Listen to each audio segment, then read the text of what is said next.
And greetings, everyone. This is Terry Naturally with Terry Talks Nutrition. We're here at the same time, same station, same everything.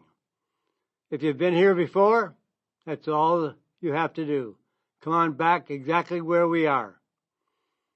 But if you're getting good information from us and we're helping you make a better quality of life for you, and we're reducing your drugs and medications, we're helping you become healthier and better.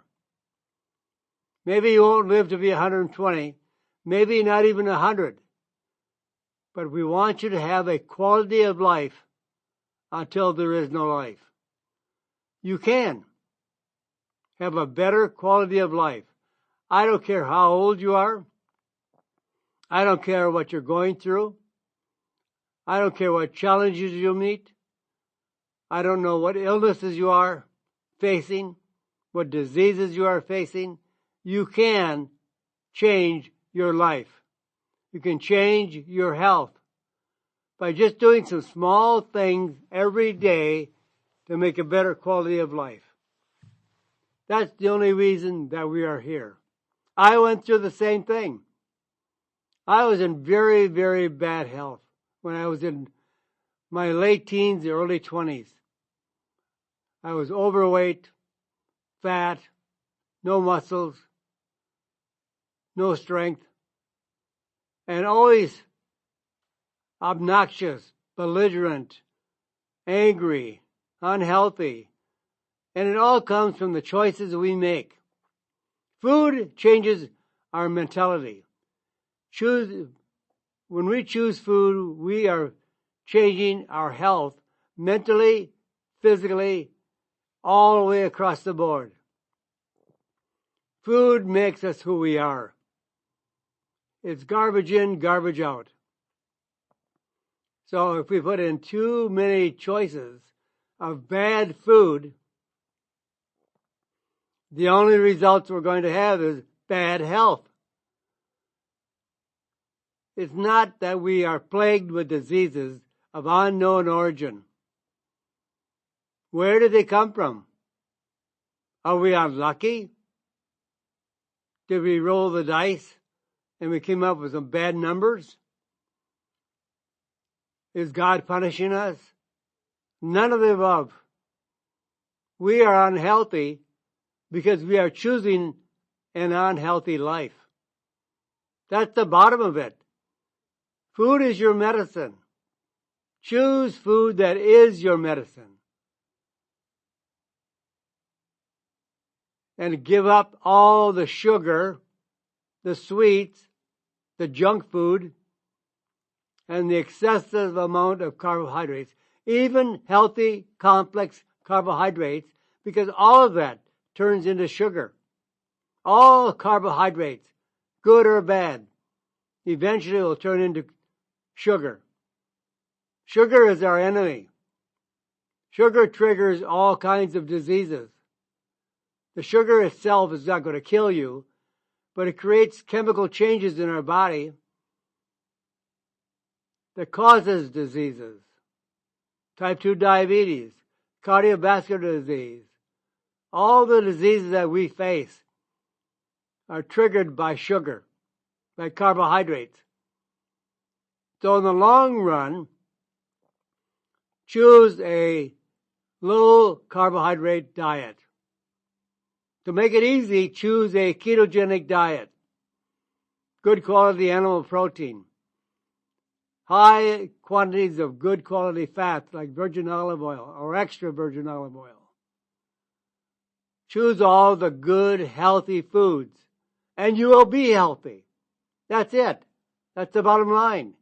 You want to be healthy? Choose healthy foods. Get rid of your medication. Get rid of your drugs. I'm not saying you should stop your medication. I don't know what you're going through. That you will have to discuss with your doctor. But I have seen so many people that I have met across the country that have started a low carbohydrate diet, a ketogenic diet, and even if you're not in ketosis, but you have given up carbs, to an extent you may not be in ketosis, but you have reduced the carbohydrates sufficiently enough to get rid of all the sugars. The carbohydrates will convert to sugar. White baked potatoes, or any kind of potatoes, will convert to sugar faster than a candy bar. And even sweet potatoes, get rid of the carbs. If I eat sweet potatoes at dinner, I don't sleep well. I'll lie awake, not being able to fall asleep, because I'm having a sugar spike. And then it crashes. If I have a low-carb vegetable, like broccoli or green beans, and a nice piece of steak of some kind, I'll sleep like a baby all the way through the night. We are plagued by chemical changes by the food we eat. There are so many people that are living on a junk food diet, taking drugs, prescribed drugs, and recreational drug. Or actually, why do I say recreational drugs? They're not. They're health-damaging drugs. And then they expect to be healthy. And that's why they become vicious, violent. They're mentally deranged. How can your chemistry of the body have a normal chemistry, or the brain have a normal chemistry on junk food? It can't be done. That's the only reason I'm here, is to alert you to what you can do and what you should not do. And the choice is yours. I don't make any choices for you. And today we're going to talk about some very interesting subjects,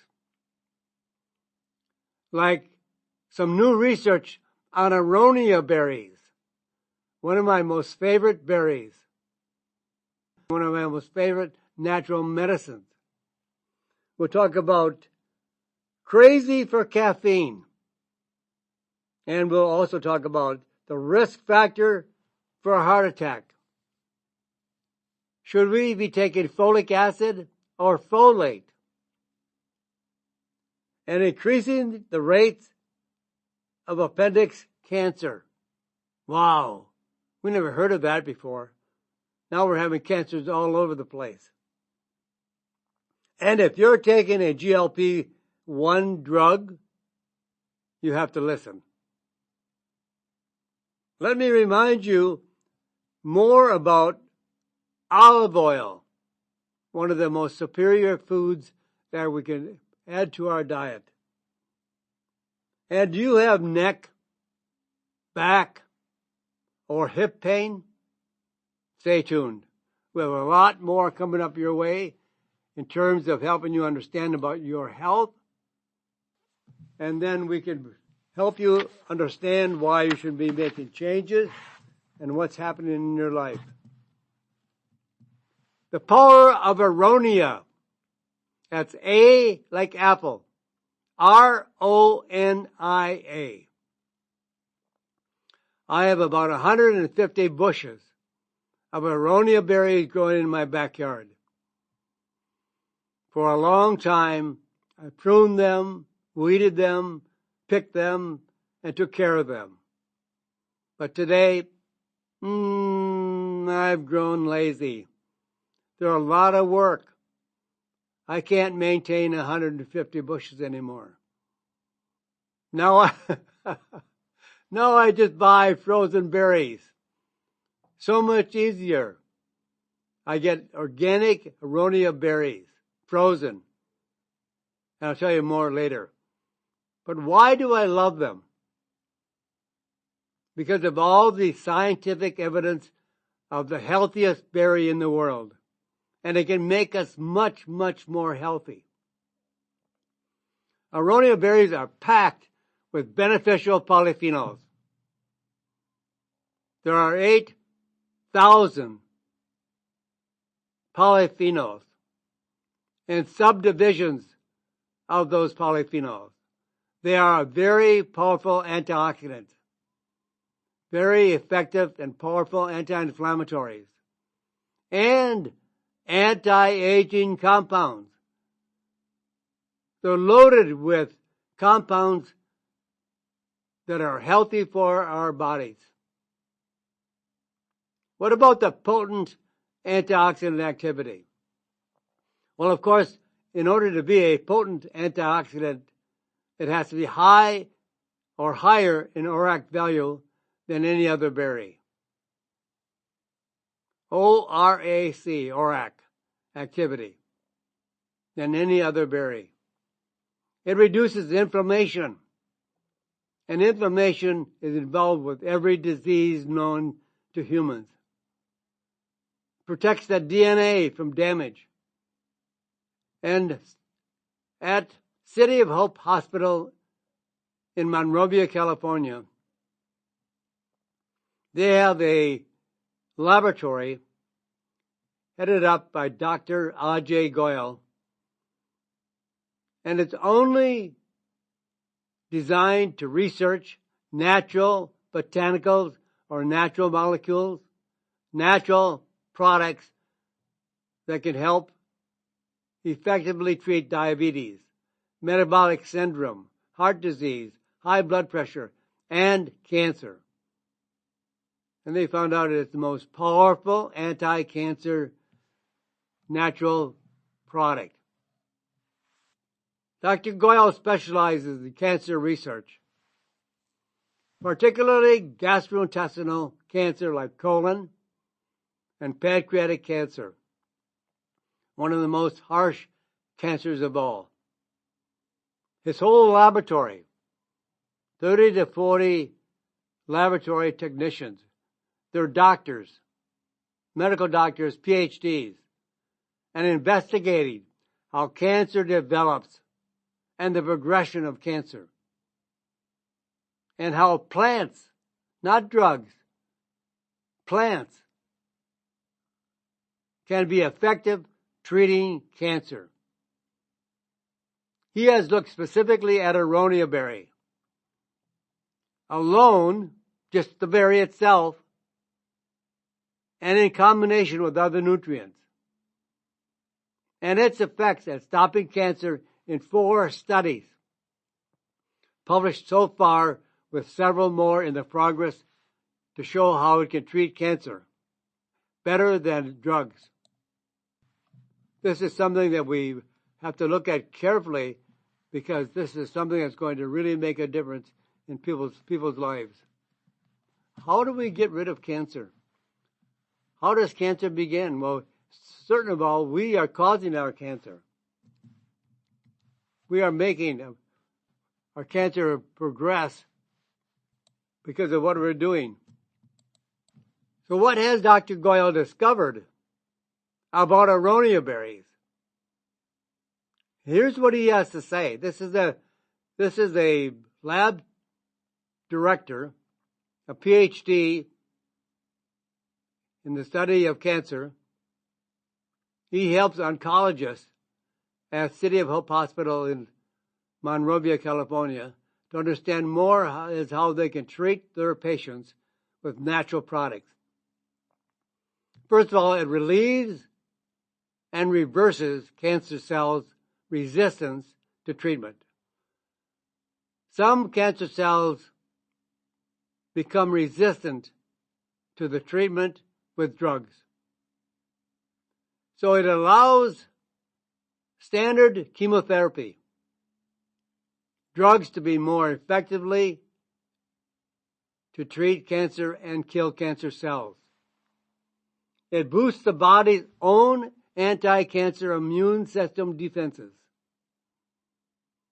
And when paired with other natural anti-cancer compounds like the herb Andrographis. Andrographis is an herb that is second in line to Aronia berries in terms of killing cancer cells. Or grapeseed extract, which we call OPCs.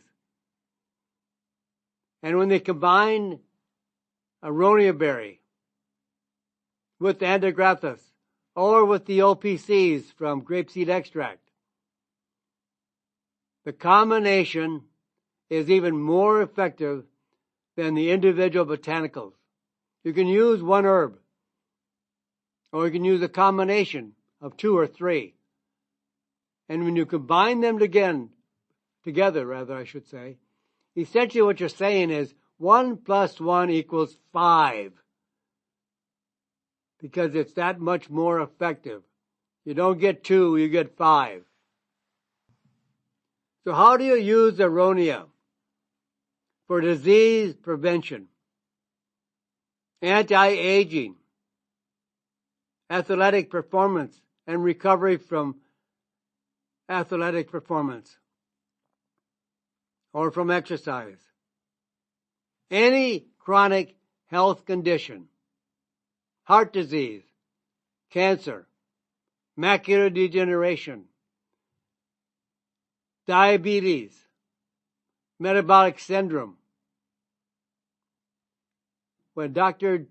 Goel uses cancer cells or in animals that have been grafted with human cancer cells, and when you extrapolate what treats the animals to humans, it's 300 milligrams. So take 300 milligrams of Aronia daily. It's a powdered extract. You might be able to find them in capsule form. And you can also combine them, or combine Aronia with antigraphis, with grapeseed extract. These are the 3 most powerful anti-cancer herbs or botanicals that Dr. Goel has discovered. He hasn't discovered the ingredients. He discovered the power of being anti-cancer, disease prevention, anti-aging, cardiovascular disease. Now, the only thing that I can say negative about Aronia berries, they're very tart. They pucker up your mouth. They're known as black choke berries. When you drink a glass of dry wine, it makes your mouth kind of puckered up. It's an astringent. It shrinks your mucous membranes. It dries out the mucous membranes. Some people love a dry wine. I don't. I like a fruity wine. But Aronia puckers up your mouth. It's very difficult to find someone, including myself, I've tried it. You can't chew a lot of Aronia berries and eat them raw or eat them fresh. So there's a hard way to find the best way to consume Aronia berries. I found a way, it works great for me. I make a protein drink every morning for my breakfast. I have a number of ingredients that I combine together to give me a good, high-quality protein drink with Aronia berries. I add a cup of frozen Aronia berries to my drink. So I'm getting a full complementary of all the components of Aronia berries by adding them to my drink. Your kids would not love them. You may not even love them fresh or raw or as a berry. You're not going to sit down and eat Aronia berry like you would a raspberry or blackberry or blueberries. But they're the most healthiest berry of any berry in the world. Now you have to find a way to add them to your diet to get all the benefits of Aronia berries. You can find Aronia juice, but I like to take it as a powder. It's much more concentrated. It's stable. There is no sugar. They won't deteriorate. They'll last up to 3 years in a capsule. So that's the best way to take it. 300 milligrams capsule, 1 daily. That's all you have to do. If you want to add if you want to add antigraphis, I would say about 400 milligrams twice a day. And if you want to add grapeseed extract, add 300 milligrams twice a day. That is a very powerful protocol, anti-cancer protocol. So try this. Find a way to use Aronia berries if you can. Otherwise, use the supplement of 300 milligrams of Aronia berries daily. Now, are you crazy for caffeine? Kids are skipping the energy drinks. They are. Sales are down on energy drinks and are going straight for caffeine. Now they're buying caffeine pouches that are designed to be held in the mouth. And the caffeine is absorbed really quickly through the gums into the bloodstream. Sublingually, they absorb them into the body, systemically. And a pouch of caffeine can contain as much as 200 milligrams of caffeine. Crazy. That's equal to 2 cups of coffee in one hit. That's a lot of caffeine for a teenager. How some manufacturers just damage teenagers and people alike. Too much caffeine for teens have many damaging side effects. Heart palpitations, anxiety, insomnia, and many gastrointestinal and digestive disorders. Some teens think that a caffeine pouch is healthier than drinking coffee.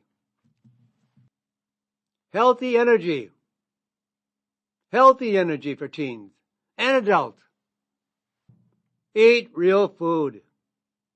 When you eat real food, you are supplying energy to your body. And supplement with a high-quality daily multivitamin. Try natural energy supplements like red ginseng. Coffee without sugar, artificial creamer, is healthier than a straight hit of caffeine. Coffee is a berry. The bean is a berry.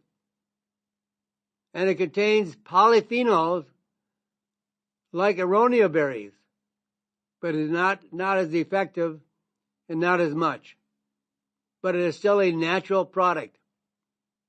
Regular coffee and the intake of coffee has been shown to reduce the risk of cancer.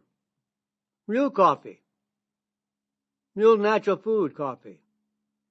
Not caffeine. Because of the polyphenols in coffee or tea. It can reduce the risk of cancer, heart disease, and diabetes. Now we only have a few minutes before we take a break. I'm not going to go anywhere. I'll come back right after the break, and we'll continue on with Terry Talks Nutrition. You know, you can also go to my website.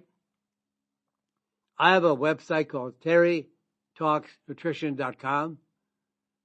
There's all kinds of good evidence on my website that can also help you understand more about health and nutrition. Not just this 1 hour. I'm with you an hour.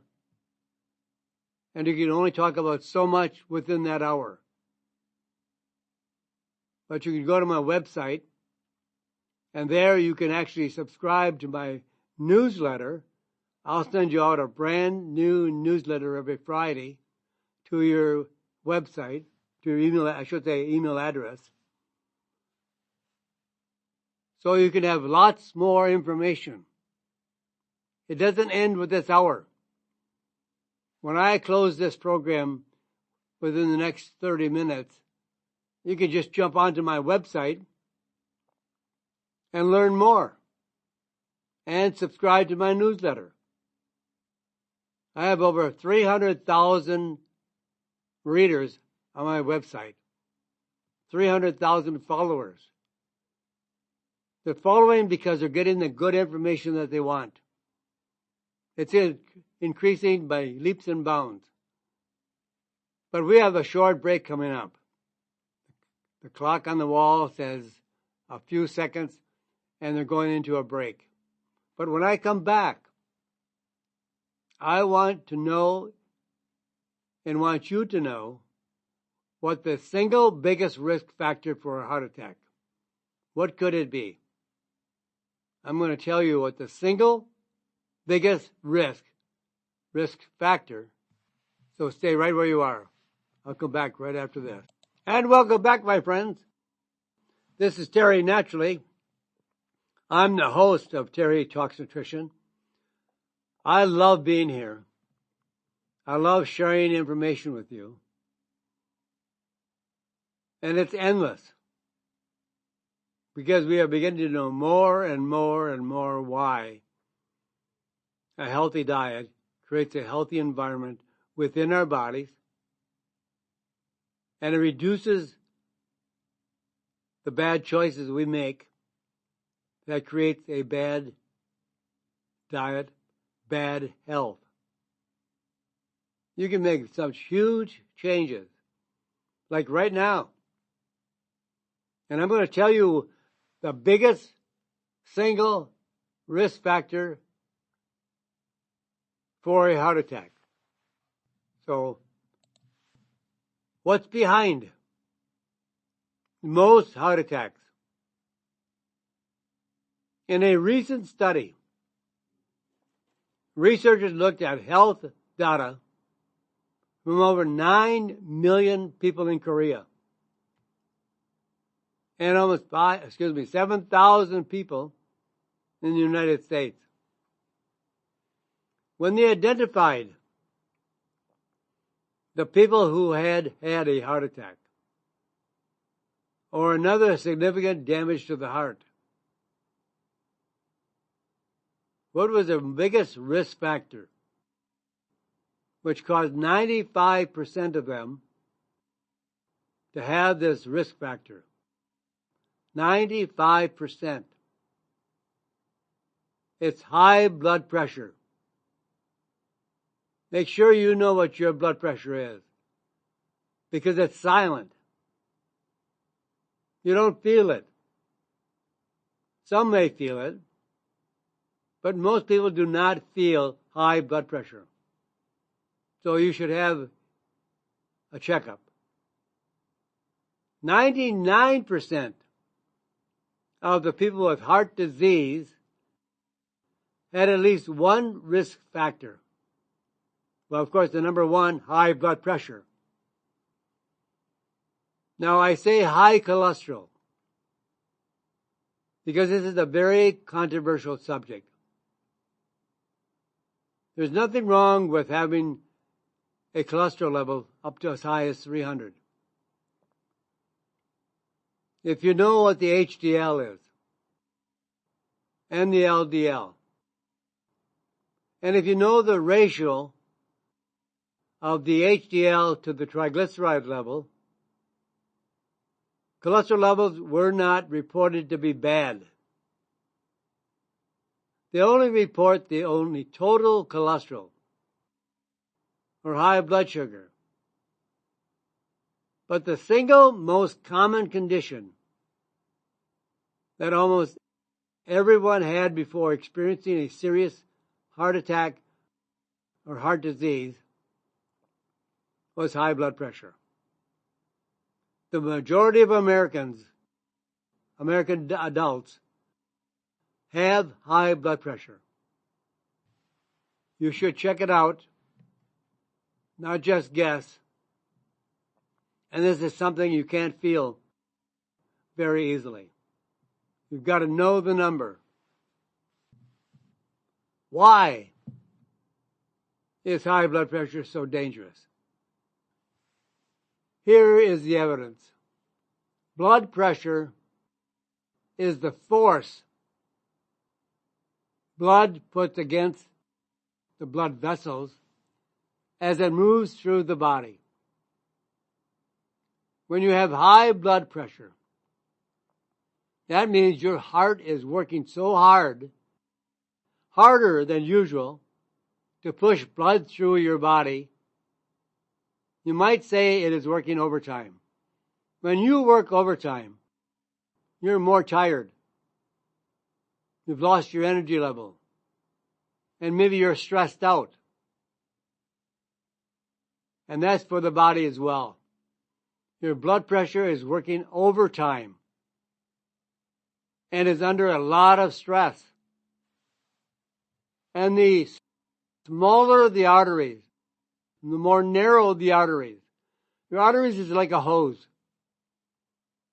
And if you allow dirt to collect in the hose, it will narrow the diameter of the inside of the arteries or the inside of the hose. And if you let it sunbake in that hose, it takes a long time to flush it out with water.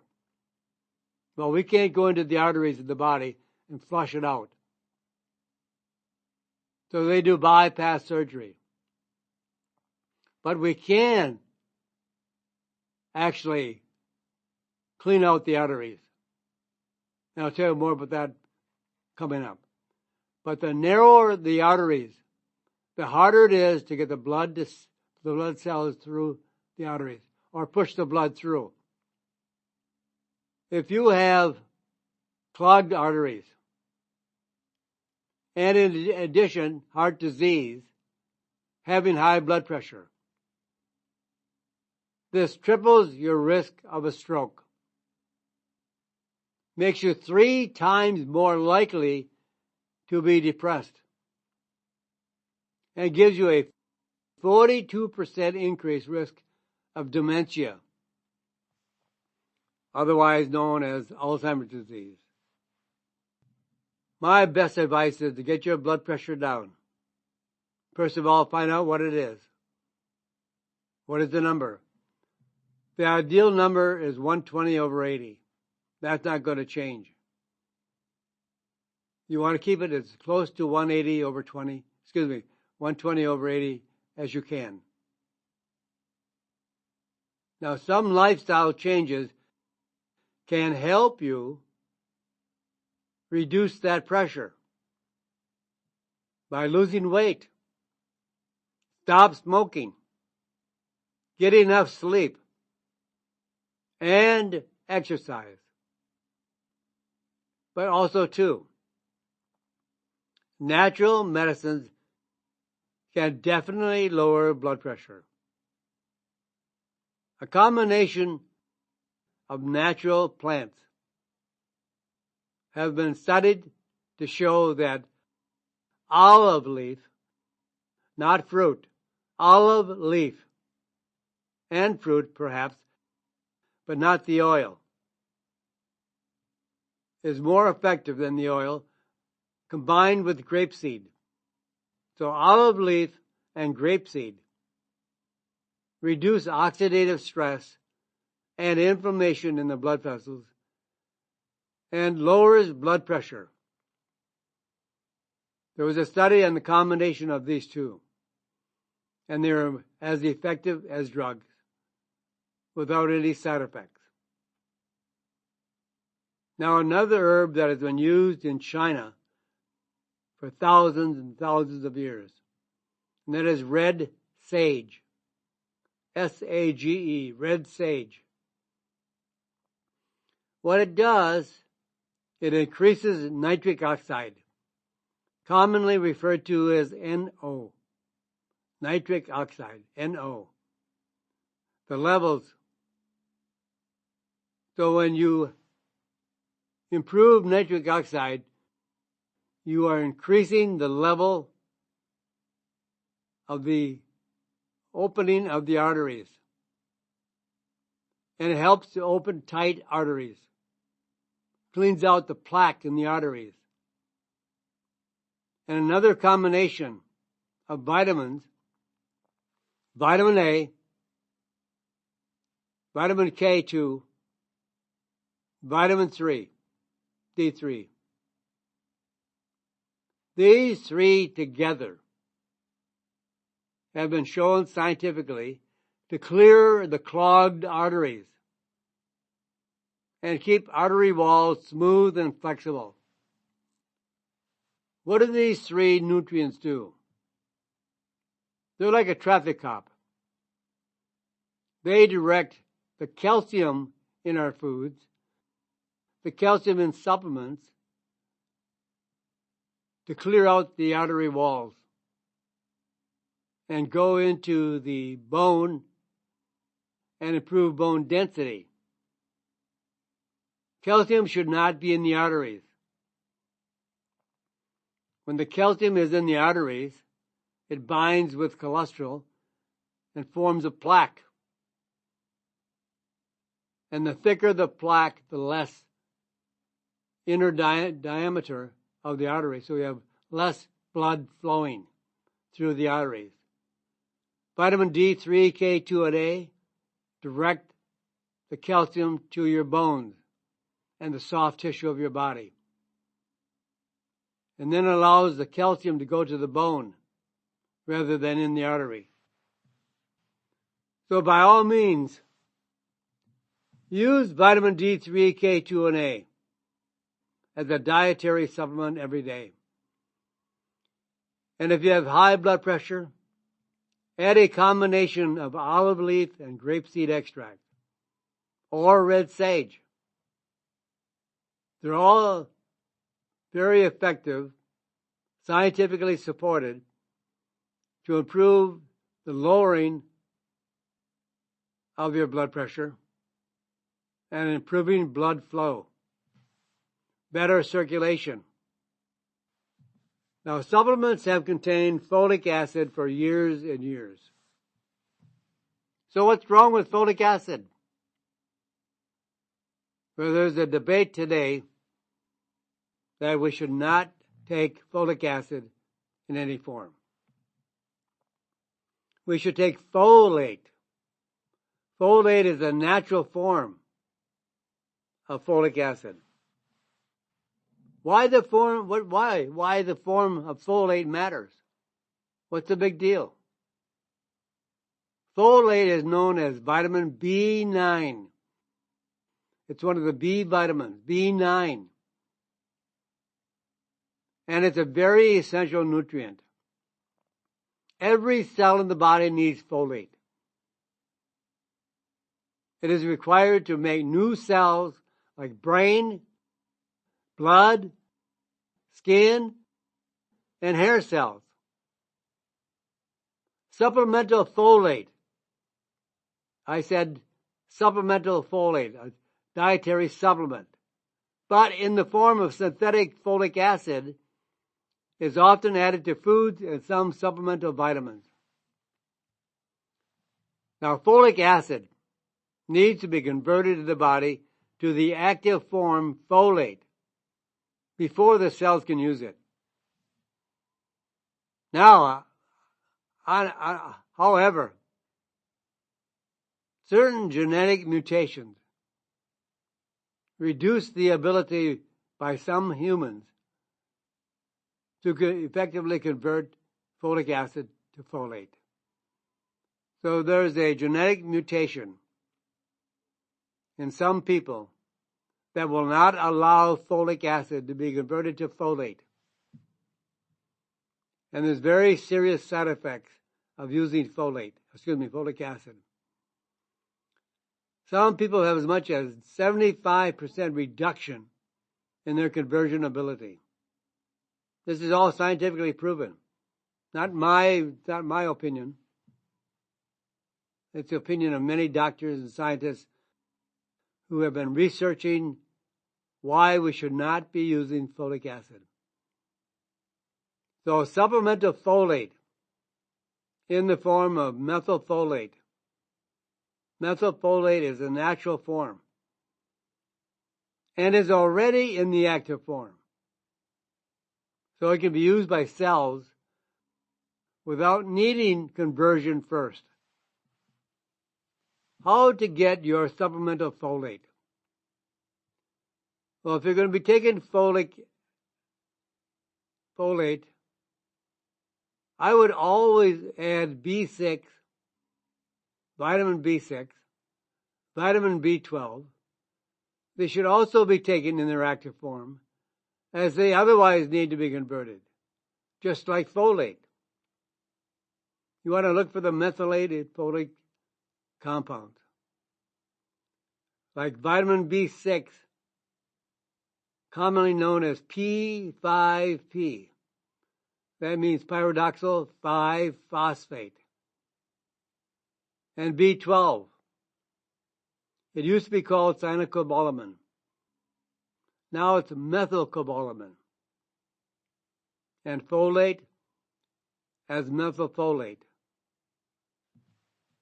These B vitamins do not need conversion through the liver function into the converted form because they already are converted for you. You don't have to chance it. You don't have to risk taking the synthetic form. This is vitamin B6 as P5P, pyridoxal phosphate. Vitamin B12 as methylcobalamin, and folate as methylfolate. These are already converted in the very high form, biologically active forms of these three nutrients. Now, can you believe that the rate of cancer is increasing for appendix cancer? Nobody ever talked about, I have cancer of the appendix. We are getting so many forms of cancer, and the rate of cancer is climbing sky high. It's a very rare cancer, but unfortunately, like many cancers, they all are becoming more common, even in kids. What is the appendix? Well, it's a small pouch attached to the large intestines. Medical researchers think it plays a role in the immune system and may act as a reservoir for good gut bacteria. I don't think many of us think about the appendix unless it becomes inflamed and infected, and then to prevent any damage has to be removed. However, cases of appendix cancer have been increasing rapidly in the last few years. Appendix cancer used to be so rare, most and many doctors never ever saw a case. But like other gastrointestinal cancer rates, appendix cancer cases have quadrupled 4 times for people born since 1970 versus those born in the 1940s. About 30% of appendix cancer occur in people under the age of 50. Symptoms of appendix cancer are similar to other digestive diseases: mild abdominal pain, bloating, and changes in the bowel habits. Overuse of antibiotics, which damage our beneficial gut bacteria. Processed foods, ultra-processed foods, excessive sugar intake, and obesity may all play a role in the increasing rate of appendix cancer and other gastrointestinal cancers. That's why it's so important to try to improve the quality of your diet, which ultimately will increase the quality of your health. What you do is what you are. Now here's another controversial subject. If you are taking GLP-1 drugs, what can you expect?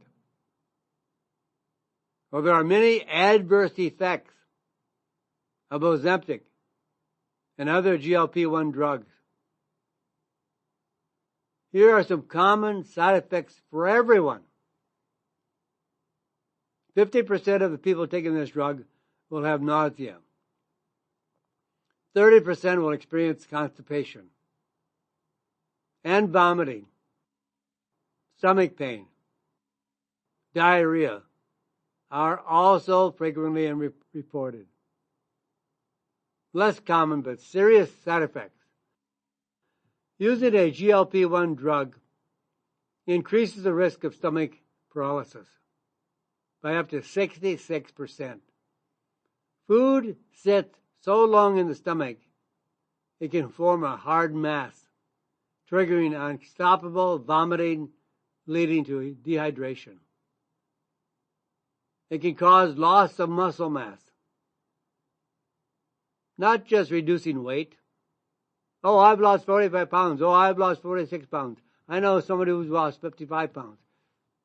Now, I'm not saying that in respect of me, but that's what the ads say.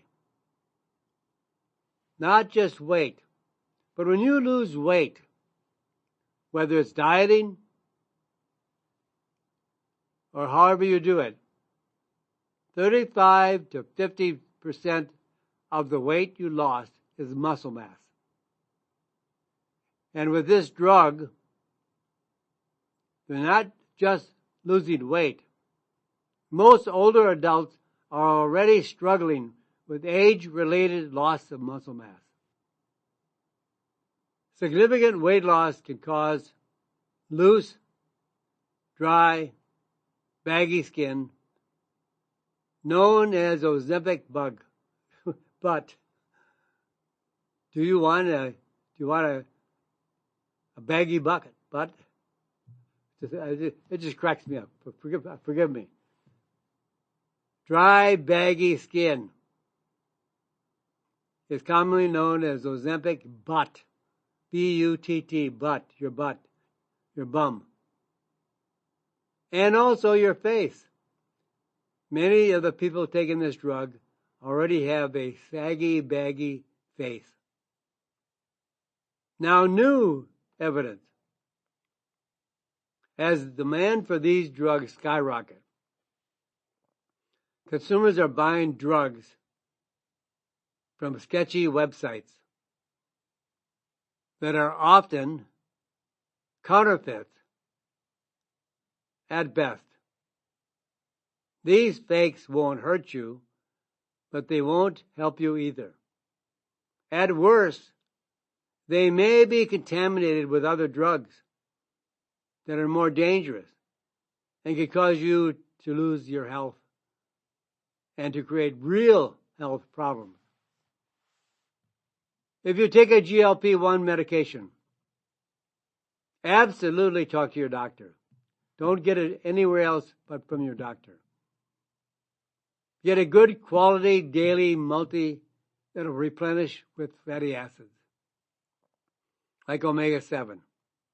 Especially important for keeping your skin hydrated and moist. Omega-7.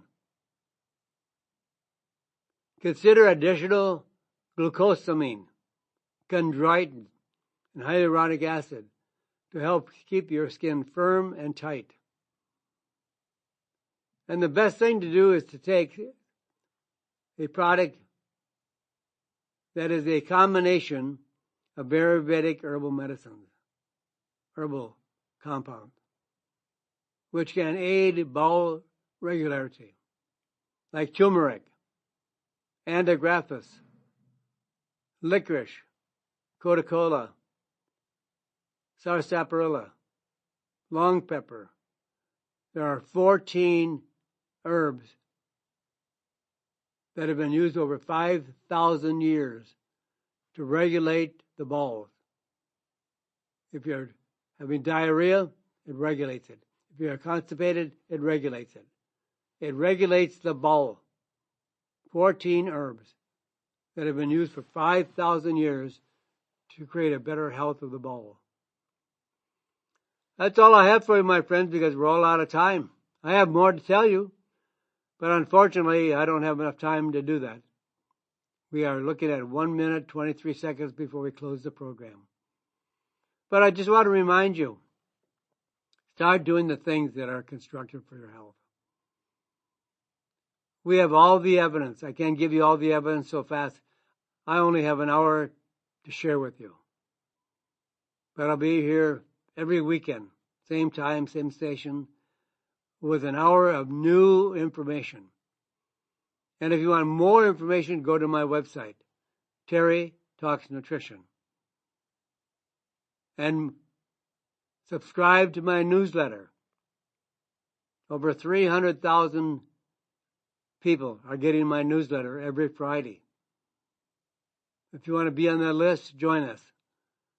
We can share with you more and more information on the program, but this is not the only place for information. It's also on my website. It's also in my newsletter. We want to make you healthy. That's all the passion I have, is to help even just one person at a time change their health. That would give me goosebumps. So, my friends, say a prayer for this crazy, crazy world. God bless you, my friends. And God bless this great America. Thank you for listening to Terry Talks Nutrition Weekly Show. Don't forget to subscribe and leave a review on your favorite podcast platform, including Apple, Google, and iHeartRadio.